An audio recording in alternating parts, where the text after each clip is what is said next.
New coronavirus numbers released in just the past hour from the state show cases continue to fall, but the number of deaths is still high. 13,000 new cases were reported yesterday, along with 655 more deaths. The state is also reporting that now 10% of our population has been vaccinated. Well, much like many of the events of this past year, Super Bowl Sunday is going to look a lot different this year because of the coronavirus pandemic. Local bars and restaurants are still banking on Super Bowl crowds, though, but are having to come up with creative ways to seat everybody during the pandemic. Some are even doing temperature checks at the door as people come in. As far as the seating is going, we're going to make sure that there's a safe distance between the tables to make sure everybody is still social distancing. As you come in and as you go, there's hand sanitization stations. We have a very strict mask policy. Whenever you're not seated at your table, we have to have a mask on. The CDC suggests avoiding cheering when you watch the game so you don't spread droplets, and they even recommend bringing your own noisemaker if you want to celebrate.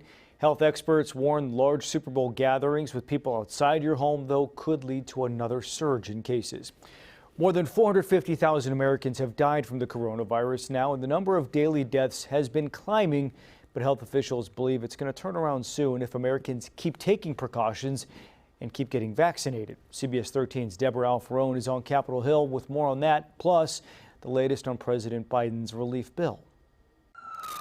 New coronavirus cases and hospitalizations are falling. Back to the level we were before Thanksgiving. CDC Director Dr. Rochelle Walensky is warning Americans not to throw away that progress this Sunday. Please watch the Super Bowl safely, gathering only virtually or with the people you live with. While the stadium in Tampa is hosting the big game, other sports venues like the Oakland Coliseum are turning into mass vaccination sites. The reason this site was chosen, making sure that communities that are often left behind are not left behind. They're prioritized. A new study in the UK of the AstraZeneca Oxford vaccine found it may slow transmission, but that vaccine is not available in the U.S. The AstraZeneca company has not provided the kind of transparent information that the other companies have.